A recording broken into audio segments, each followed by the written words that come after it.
श्री गणेशाय नमः। श्री सरस्वते चरण कमलेभ्यो नमः। श्री गुरु चरण कमलेभ्यो नमः। ओम हनुमते नमः।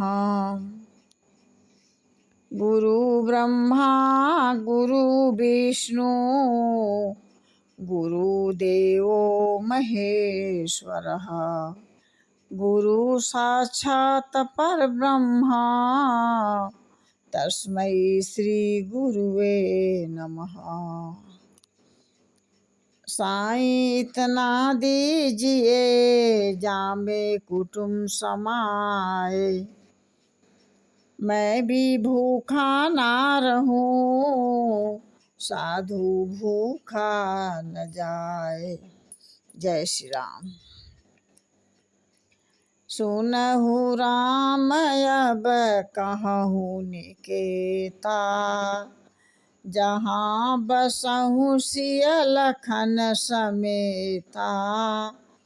जिनके श्रवण समुद्र समाना, कथा तुम्हारी सुभगी सरिनाना।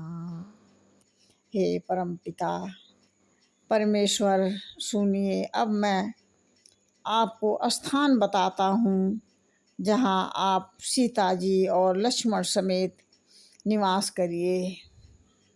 वाल्मीकि जी ने पहले समग्र शरीर का विचार किया है, और जिनके कान समुद्र के समान हो और आपकी कथा नदी के समान हो।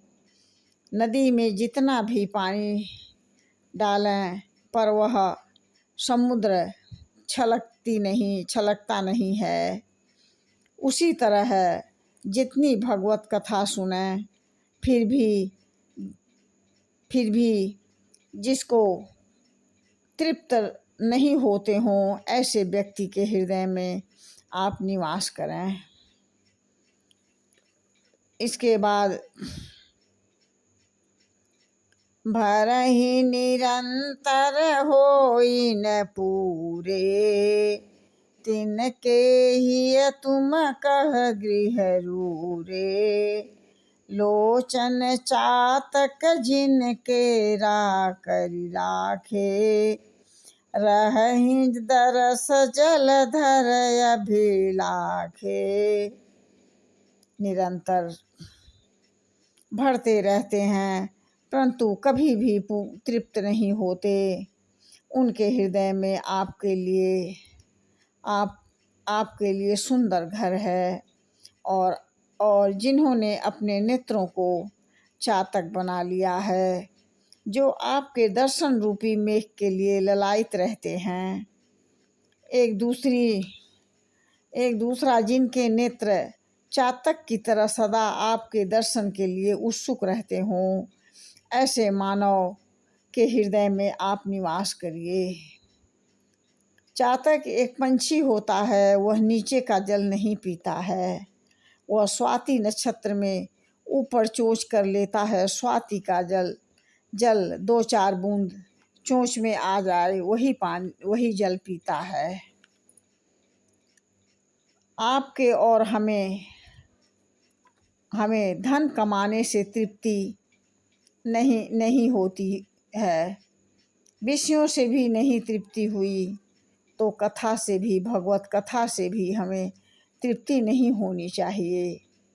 जितनी भी हम और आप सुनते जाएंगे और सुनने की लालसा उतनी ही तेजी से बढ़ती जाए। आपको सत्संग सुनते ही परम तत्व का ज्ञान होने लगेंगे। वाणी से जो निरंतर आपके गुण गाते गाते, हे प्रभु, आप उनके हृदय में निवास कीजिए।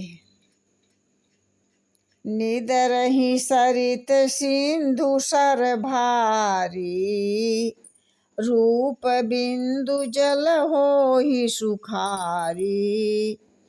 तिनके हृदय सदन सुखदायक, बसहु बंधु सिय सह रघुनायक।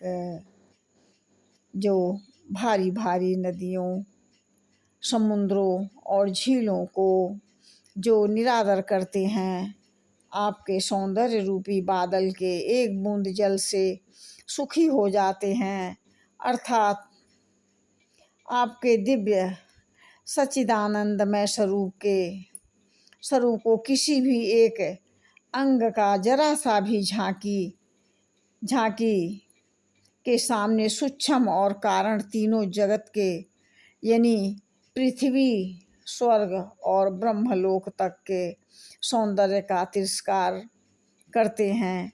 हे मेरे प्रभु, हे मेरे परमात्मा, हे मेरे रघुनाथ जी, उन लोगों के हृदय रूपी सुख ऐसे ऐसे भावनाओं में आप अपने भाई लक्ष्मण के साथ सीता जी के साथ निवास करिए और आपके दिव्य रूप की एक बूंद से सुखी हो जाते हैं। ऐसे ऐसे व्यक्ति के भीतर आप निवास करें प्रभु। जय श्री राम।